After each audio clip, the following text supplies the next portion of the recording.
Hi ಎಲ್ಲರಿಗೂ ನಮಸ್ಕಾರ. ನನ್ನ ಇವತ್ತಿನ ಟಾಪಿಕ್ ಸಿನಿಮಾ. ಅದರಲ್ಲೂ ಕೆ ಡಿ ಬಗ್ಗೆ ನನ್ನ ಹಾನೆಸ್ಟ್ ಒಪಿನಿಯನ್ನ ಶೇರ್ ಮಾಡಬೇಕು, ಹಾಗೆ ಪ್ರೇಮ್ಸ್ ಬಗ್ಗೆನೂ ಮಾತಾಡಬೇಕಂತ ನಿಮ್ಮ ಜೊತೆ ಬಂದಿದ್ದೀನಿ.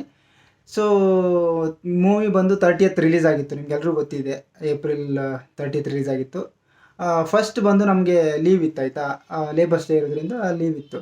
ಸೊ ನಾನು ಫ್ರೆಂಡ್ಸ್ಗೆಲ್ಲ ಕಾಲ್ ಮಾಡಿ ಹೇಳಿದೆ, ಮೂವಿಗೆ ಹೋಗೋಣ ಅಂತ ಹೇಳಿದೆ. ಇಲ್ಲ ಗುರು, ಮೂವಿ ಚೆನ್ನಾಗಿರಲ್ಲ, ಬರಲ್ಲ ಅಂತ ಹೇಳಿದರು. ನಾನು ಇಲ್ಲ, ಮೂವಿ ಚೆನ್ನಾಗಿರುತ್ತೆ, ಹೋಗೋಣ, ಪ್ರೇಮ್ ಮೂವಿ ಏನು ವರ್ಷಾಗಿರಲ್ಲ, ಪಕ್ಕ ಚೆನ್ನಾಗಿರುತ್ತೆ ಅಂತ ಹೇಳಿ ಅವ್ರನ್ನೆಲ್ಲ ಕರ್ಕೊಂಡು ಹೋದೆ. 6:30 ಶೋ ಬುಕ್ ಮಾಡಿದ್ವಿ, ಫ್ರೈಡೇ ಹೋದ್ವಿ. ಇದು ಬಂದು ಫಸ್ಟ್ ಫ್ರೈಡೇ ಆಯಿತಾ, May 1. ಸೊ ಹೋಗಿ ಕುಂತ್ವಿ, ಮೂವಿ ಸ್ಟಾರ್ಟ್ ಆಯಿತು. ಸ್ಟಾರ್ಟ್ ಆಗಿ ಒಂದು 15-20 ನಿಮಿಷ ಆಯಿತು, ಶುರು ಆಯಿತು ನೋಡಿ. ಅಪ್ಪ, ಲೌಡ್ ವಾಯ್ಸು, ಕಿರ್ಚಾಟ, ಹೀರೋಯಿನು, ಅಯ್ಯೋ ಅವ್ರದ್ದು ಆ್ಯಕ್ಟಿಂಗು ಅಂದರೆ ನಮಗೆ ಕೇಳಿಸ್ಕೊಳ್ಳೋಕ್ಕೆ ಆಗಲ್ಲ, ಅಷ್ಟೊಂದು ಇರಿಟೇಷನ್ ಆಗೋಯ್ತು. ಇರಿಟೇಷನ್ ಆಗಿ ನಮ್ಮ ಫ್ರೆಂಡ್ಸ್ ಎಲ್ಲ ನನಗೆ ಬೈತವ್ರೆ, ನಗ್ತವ್ರೆ, ಏನು ಮೂವಿನೋ ಇದು, ಜಾತ್ರೆ ಅಂತ. ಸೊ ಏನು ಮಾಡೋದು, ಇಲ್ಲ ಸೆಕೆಂಡ್ ಹಾಫ್ ಚೆನ್ನಾಗಿರುತ್ತೆ ಅಂತ ಕುಂತ್ವಿ. ಫಸ್ಟ್ ಹಾಫ್ ಮುಗೀತು, ಫಸ್ಟ್ ಹಾಫಲ್ಲಿ ಎದ್ದು ಹೋಗೋಣ ಅಂತ ಪ್ಲ್ಯಾನ್ ಮಾಡಿದ್ರು ಅವ್ರಲ್ಲೇ, ಇಲ್ಲ ಅಂತ ಕುಂತ್ವಿ. ಸೆಕೆಂಡ್ ಹಾಫು ಬಂತು, ಸೆಕೆಂಡ್ ಹಾಫಲ್ಲಾದರೂ ಚೆನ್ನಾಗಿರುತ್ತೆ ಮೂವಿ ಅಂತ ಅಂದ್ಕೊಂಡ್ರೆ, ಸೆಕೆಂಡ್ ಹಾಫು ಅದರಲ್ಲಿ ಏನೂ ಡಿಫರೆನ್ಸ್ ಇಲ್ಲ. ಇದಕ್ಕೂ ಫಸ್ಟ್ ಹಾಫ್ಗಿಂತ ಸ್ವಲ್ಪ ಇದು ಕಿರ್ಚಾಟ ಕಮ್ಮಿ ಅನ್ನೋದು ಬಿಟ್ಟರೆ ಅದರ ಬೇರೆ ಯಾವ ಥರನೂ ಡಿಫ್ರೆನ್ಸ್ ಇಲ್ಲ. ನಾನು ಎಲ್ರಿಗೂ ವೆಯ್ಟ್ ಮಾಡಿದ್ದಂದರೆ ಎಂಡಲ್ಲಿ ಸುದೀಪ್ ಸರ್ ಬರ್ತಾರೆ, ಅವ್ರ ಸೀನ್ ಹೆಂಗಿರುತ್ತೆ ಅದನ್ನಾದ್ರೂ ನೋಡ್ಕೊಂಡು ಹೋಗೋಣ ಅಂತ. ಅದು ಬಂತು. ಎಂಡಲ್ಲಿ ಕ್ಲೈಮ್ಯಾಕ್ಸಲ್ಲಿ ಒಂದು ಟ್ರೈನ್ ಫೈಟ್ ಇದೆ, ಅದೊಂದು ಅವ್ರಿಗೋಸ್ಕರನೇ ಕುಂತಿರೋ ಥರ ಆಯಿತು. ಅದು ಬಿಟ್ಟರೆ ಇಡೀ ಮೂವಿಲಿ ಎಲ್ಲೆಲ್ಲೋ ಸಾಂಗ್ ಪ್ಲೇಸ್ಮೆಂಟ್ ನೋಡಿದರೆ ನಿಮಗೆ ತಲೆ ಕೆಟ್ಟೋಗುತ್ತೆ. ಸಾಂಗ್ ಸಿಚುವೇಶನ್ಗೆ ಅದು ಬೇಕೇ ಇರಲ್ಲ, ಅಲ್ಲಿಗೊಂದು ಸಾಂಗ್ ತಂದಿಟ್ಟಿದ್ದಾರೆ. ಆಮೇಲೆ ಆ್ಯಕ್ಟಿಂಗ್ ಅಂತೂ ಇದು ನಾನು ಹೀರೋ ಅಥವಾ ಹೀರೋಯಿನ ಬ್ಲೇಮ್ ಮಾಡ್ತಿಲ್ಲ, ಇದು ಕಂಪ್ಲೀಟ್ಲಿ ಡೈರೆಕ್ಟರ್ ಮಿಸ್ ಆಯಿತಾ. ಪ್ರೇಮ್ ಅದು ಯಾವ ಥರ ಡೈರೆಕ್ಷನ್ ಮಾಡಿದಾರೋ, ಇನ್ನೂ ಅದೇ ಇದು 1980s ಅದೇ 80s ಆ್ಯಂಡ್ 70s ಅಂತಾರಲ್ಲ, ಆ ಥರ ಅವ್ರು ಇನ್ನೂ ಅಲ್ಲೇ ಇದ್ದಾರೆ, 1780s ಅಲ್ಲೇ ಇದ್ದಾರೆ ಅವರು. ಎಂಥ ಒಂಥರ ಅಂದರೆ ಅದು ಅಪ್ಡೇಟೇ ಆಗಿಲ್ಲ ಅಂತಾರಲ್ಲ. ಇವಾಗ ನೀವು ಕೆಲವೊಂದು ಡೈರೆಕ್ಟರ್ ಹೇಳಬೇಕಂದ್ರೆ, ಇವಾಗ ಎಕ್ಸಾಂಪಲ್ಗೆ ಈ ತೆಲುಗಲ್ಲಿ ಪೂರಿ ಜಗನ್ನಾಥ್ ಇದ್ದಾರೆ ನೋಡಿ, ಹಂಗೇನು ಅವ್ರೂ ಅಪ್ಡೇಟ್ ಆಗಲ್ಲ, ಇವ್ರೂ ಅಪ್ಡೇಟ್ ಆಗಲ್ಲ. ಅವ್ರನ್ನೊಂದು 2-3 ಮೂವಿ ಚೆನ್ನಾಗಿ ಫಸ್ಟ್ ಸ್ಟಾರ್ಟಿಂಗಲ್ಲಿ ಮಾಡಿರೋ ಮೂವಿ ಎಲ್ಲ ಚೆನ್ನಾಗಿತ್ತು, ಇವಾಗ ಬಂದಿರೋದು ಯಾವುದೂ ಚೆನ್ನಾಗಿ. ಹಾಗೆ ಪ್ರೇಮ್ ಮೂವಿ ಅಂದ್ಕೊಂಡ್ರೆ ನಮ್ಗೆ ಎಕ್ಸ್ಪೆಕ್ಟೇಷನ್ ಹೆಂಗಿರುತ್ತೆ ಅಂದರೆ, ಇಲ್ಲ ಗುರು, ಬೇರೆ ಯಾವ ಡೈರೆಕ್ಟರ್ ಬೇಕಾದರೂ ವರ್ಷ ಮೂವಿ ಮಾಡ್ಬೋದು, ಪ್ರೇಮ್ ಅವ್ರ ಮೂವಿ ವರ್ಷ ಆಗಿರಲ್ಲ ಅಂತ. ಬಟ್ ನಂಗೆ ಪರ್ಸ್ನಲಿ ಅನಿಸಿದ್ದು, ನಿಜವಾಗ್ಲೂ ಹೇಳ್ತೀನಿ, ನಾನು ಮೂವಿ ನೋಡ್ಕೊಂಡು ಬಂದು ಒಂದು ಪಾಸಿಟಿವ್ ರಿವ್ಯೂನೇ ಕೊಟ್ಟಿದ್ದೀನಿ, ಆಯಿತಾ. ನಮ್ಮ ಚಾನಲಲ್ಲಿ ಇರೋದೇ 25-30 ಸಬ್ಸ್ಕ್ರೈಬರ್ಸು ಇರಲಿ ಅಂತ ನಾನು ನೆಗೆಟಿವ್ಸ್ ಹೇಳೋದು ಬೇಡ ಅಂತ ಪಾಸಿಟಿವ್ ರಿವ್ಯೂನೇ ಕೊಟ್ಟಿದ್ದೀನಿ. ಬಟ್ ನನಗೆ ಇದನ್ನು ಕಂಟ್ರೋಲ್ ಮಾಡೋಕ್ಕೆ ಆಗಿಲ್ಲ, ಹೇಳಬೇಕು ಅಂತಲೇ ಇದ್ದೆ. ಬಟ್ ಓಕೆ, ಇವಾಗ ಮೂವಿ ರಿಲೀಸ್ ಆಗಿ ಆಲ್ಮೋಸ್ಟ್ 15 ಡೇಸ್ ಆಗಿದೆ. ಅದಕ್ಕೇ ನಾನು ಹಾನೆಸ್ಟ್ ಒಪಿನಿಯನ್ನ ಶೇರ್ ಮಾಡೋಣ ಅಂತ, ಆಯಿತಾ. ಸೊ ಪ್ರೇಮ್ ಈ ಥರ ಅಪ್ಡೇಟ್ ಆಗಿಲ್ಲ ಅಂದರೆ ನಿಜವಾಗ್ಲೂ ಏನೋ ಬಾಲಿವುಡ್ ಸಲ್ಮಾನ್ ಖಾನ್ ಬೇರೆ ಫಿಲ್ಮ್ ಮಾಡ್ತಾರಂತೆ, ಈ ಥರ ಜಾತ್ರೆ ಫಿಲ್ಮ್ ಮಾಡಿದರೆ ಅಷ್ಟೇ.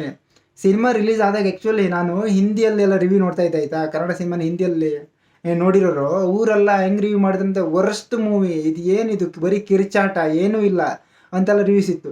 ಅದನ್ನು ನೋಡಿಬಿಟ್ಟು ರಿವ್ಯೂಸ್ ಎಲ್ಲ ಅವ್ರದೆಲ್ಲ ಏನು ಮಾಡ್ತಾರೆ, ನಾವೇ ಹೋಗಿ ನೋಡೋಣ ಅಂತ ನೋಡಿದ್ದು. ನನ್ನ ಪ್ರೇಮ್ ಇದುವರೆಗೂ ಮಾಡಿರೋ ವರ್ಸ್ಟ್ ಮೂವಿ ಅಂದರೆ ನನಗೆ ಪರ್ಸ್ನಲಿ ಕೇಡಿನಿ, ಆಯಿತಾ. ಏನು ಮೂವಿಲಿ ಒಂದು ಸ್ಟೋರಿನೇ ಇಲ್ಲ. ಒಂದು ಇಂಟರ್ವ್ಯೂ ನೋಡ್ತಾ ಇದ್ದೆ ಅವ್ರದ್ದು, ಆ ಇಂಟರ್ವ್ಯೂಲಿ ಹೇಳ್ತಾ ಇದ್ರು, ಮೂವಿನ ಸ್ಟೋರಿನ ನೀವೇ ಮಾಡ್ಕೋಬೇಕು, ಆ ಸ್ಟೋರಿ ಇಲ್ಲ, ಮೂವಿ ಹೊರಗೆ ಬಂದಾಗ ನೀವೇ ಸ್ಟೋರಿ ಮಾಡ್ಕೋಬೇಕಂತ. ಏನು ಸ್ಟೋರಿ ಏನೂ ಇಲ್ಲ ಅಲ್ಲಿ, ಆಯಿತಾ. ಎಲ್ಲ ಒಂದೊಂದು ಸೀನ್ನ ತಂದು ಕೂರಿಸಿ ಮೂವಿ ಮಾಡ್ದಂಗೆ ಐತೆ. ಧ್ರುವ ಸರ್ಜಾ ಆ್ಯಕ್ಟಿಂಗ್ ಚೆನ್ನಾಗೇ ಇದೆ, ಬಟ್ ತುಂಬ ಓವರ್ ಅನಿಸುತ್ತೆ, ಆಯಿತಾ. ಕೆಲವೊಂದು ಕಡೆ ಅಯ್ಯೋ ಇದೆಲ್ಲ ಬೇಕಿತ್ತಾ ಅನಿಸುತ್ತೆ. ಇನ್ನು ಫೈಟ್ ಸೀನ್ಸ್ ಬಂದರೆ, ಫೈಟು ಒಂದು 1000 ಜನ, 100 ಜನ, 200 ಜನ ಹೊಡೆಯೋದು ಅದು ಇನ್ನೂ ಬಿಟ್ಟಿಲ್ಲ ಇವರು ಪ್ರೇಮ್ ಅವರು. ಅದರಲ್ಲಿ ಯಾರಿಗೆ ಇಷ್ಟ ಆಗುತ್ತೆ ಇವಾಗ. ನನಗೆ ಮೂವಿ ರಿವ್ಯೂಸ್ ಎಲ್ಲ ನೋಡಿ ಬಂದಾದ್ಮೇಲೆ ನನಗೆ ಶಾಕು. ಏನು ಗುರು, ಎಲ್ಲ ಇಷ್ಟೊಂದು ಪಾಸಿಟಿವ್ ಅಂತಾರೆ, ನನ್ನ ಟೇಸ್ಟೇ ಚೆನ್ನಾಗಿಲ್ವಾ, ಇಲ್ಲ ನನ್ನ ಫ್ರೆಂಡ್ಸ್ ಟೇಸ್ಟೇ ಚೆನ್ನಾಗಿಲ್ವಾ, ಇಲ್ಲ ನಮ್ಮ ಕನ್ನಡ ಆಡಿಯನ್ಸೇ ಹಿಂಗೇನ ಅಂತ.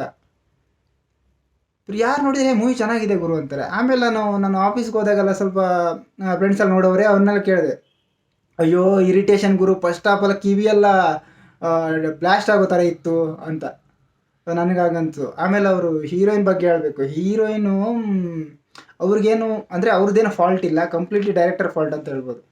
ಏನಕ್ಕಂದರೆ ಡೈರೆಕ್ಟರನ್ನು ಆ ಥರ ಯೂಸ್ ಮಾಡ್ಕೊಂಡಿದ್ದಾರೆ. ಅದೆಲ್ಲ ಏನು ಹಿಂಗೆಲ್ಲ ಮಾಡೋದು, ಅಯ್ಯೋ ಅದನ್ನು ಯಾರು ನೋಡ್ತಾರೆ ಈಗ ಇದರಲ್ಲಿ? ಯಾರಾದರೂ ಅದನ್ನ ನೋಡಿಬಿಟ್ಟು ಇದಂತಾರ?